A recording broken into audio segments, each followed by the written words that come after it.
హరహర వీరమల్లు ఈ మూవీ ఎప్పుడో రిలీజ్ అవ్వాలి. కొన్ని కారణాల వల్ల లేట్ అవుతూ వచ్చింది. ఫస్ట్ ఈ మూవీకి క్రిష్ డైరెక్టర్గా చేశారు. తర్వాత వేరే డైరెక్టర్ గారు చేస్తున్నారు. ప్రెసెంట్ అయితే ఈ మూవీ కంప్లీట్ అయిపోయింది అని చాలా మంది చెప్తూనే ఉన్నారు. హీరోయిన్ నిధి అగర్వాల్ గారు రీసెంట్గా తన ఇంటర్వ్యూలో మూవీ అనేది కంప్లీట్ అయిపోయింది, ఇంకా 10 days షూటింగ్ మాత్రమే ఉంది అని చెప్పారు. మార్చ్ 28 అంటే ఈ నెల 28 మూవీ రిలీజ్ అవ్వాలి. ఇది అఫీషియల్గా అప్డేట్ ఇచ్చారు. కానీ కొన్ని కారణాల వల్ల ఈ మూవీ రిలీజ్ డేట్ రోజు రిలీజ్ అవ్వకుండా ఆగిపోయింది. ఆ రోజు మ్యాట్ సినిమా రిలీజ్ అయితే అవటం జరుగుతుంది.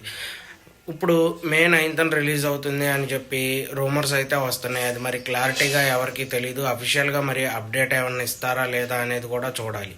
మేకర్స్ అయితే అఫీషియల్గా అప్డేట్ అనేది ఇవ్వలేదు మే 9th రిలీజ్ అవుతుంది అని. మామూలుగా ఫ్యాన్స్ అనుకుంటున్నారు. అయితే ఈ మూవీలో ఇప్పటికే ట్రైలరు అలాగే కొన్ని సాంగ్స్ రిలీజ్ అయినాయి, అన్నీ బాగానే ఉన్నాయి, అందరికీ నచ్చినాయి కూడా. అయితే ఇప్పుడు ఈ మూవీ ఎప్పుడు వస్తుందా అని ఫ్యాన్స్ అయితే ఎదురు చూస్తూ ఉన్నారు. ఎందుకంటే ఈ మూవీ వచ్చిన తర్వాత ఓజీ మూవీ వస్తుంది కాబట్టి ఓజీ మీద ఇప్పటికే చాలామంది ఫ్యాన్స్ ఎక్స్పెక్టేషన్స్ చాలా పెట్టుకున్నారు. ఎందుకంటే సుజిత్ గారు డైరెక్షన్లో ఈ మూవీ కొన్ని గ్లింప్సిమ్ అవి కొన్ని రిలీజ్ అయితే అవ్వటం జరిగింది. అవి చాలా అంటే చాలా బాగా నచ్చినాయి అందరికీ. పవన్ కళ్యాణ్ గారిని చాలా బాగా చూపించారు సుజిత్ గారు. చూడాలి మరి హరహర వీరమల్లు ఎప్పుడు రిలీజ్ అవుతుందా అని. మ్యాక్సిమం ఈ ఇయర్లో మే 9th అంటున్నారు కాబట్టి ఈ మేలో రిలీజ్ అవ్వచ్చు.